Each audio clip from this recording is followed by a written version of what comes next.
جب تک یہ نظام تباہ نہیں ہوتا۔ کون سا نظام؟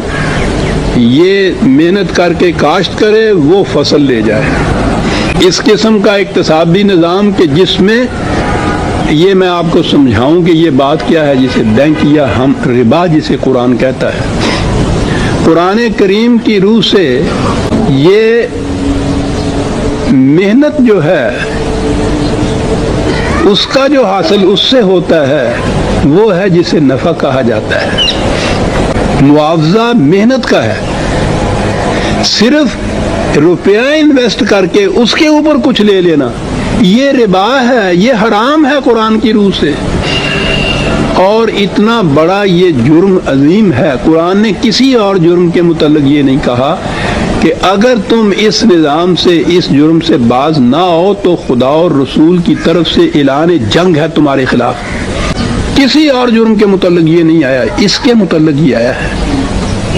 اور یہی ایک چیز ہے، یعنی محنت ایک شخص کرتا ہے، اس سے تو اس کو کچھ معاوضے کا حق حاصل ہے۔ ایک شخص کسی طرح سے روپیہ اکٹھا کر لیتا ہے اور بیٹھا ہوا ہے اور اس کا روپیہ اس کو لیے چلا آ رہا ہے منفعت، تو یہ کہاں سے لیے چلی آ رہی ہے؟ یہ روپیہ ڈھیر جو لگا ہوا ہے یہ کہیں کدال تو مارتا نہیں، محنت تو کرتا نہیں، یہ ڈھیر روپے کا یہ کیسے شام کو یہ 100 روپیہ اس کے اوپر بڑھ جاتا ہے؟ بچے تو دیتا نہیں۔ یہ 1000 روپیہ کیا کرتا ہے جس سے یہ شام کو 100 اس کے اوپر آ جاتا ہے؟ یہ کہاں سے آتا ہے؟ وہ جو محنت کر رہا ہے یہ اس کی محنت کا حاصل ہے نا جو اس میں آگ مل جاتا ہے۔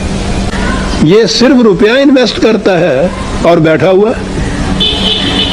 وہ محنت کر رہا ہے، اس بیچارے کی محنت میں سے شاید روپے میں سے اس کو 4 آنے بھی نہیں ملتے، 12 آنے یہ ڈھیر لے جاتا ہے، وہ جو آرام سے بیٹھا ہوا ہے گھر میں۔ اسے ربا کہتے ہیں۔ محض سرمایہ کے اوپر منافع قرآن کی روح سے ربا ہے۔ اب اس کے لیے جو بحثیں ہیں نا کہ یہ سود، وہ سادہ سود حرام ہے اور وہ سود مرکب حرام ہے اور یہ بینک کا سود اور ہے اور یہ منافع اس کو کہتے ہیں یہ اور ہے، یہ ساری باتیں باطل ہیں۔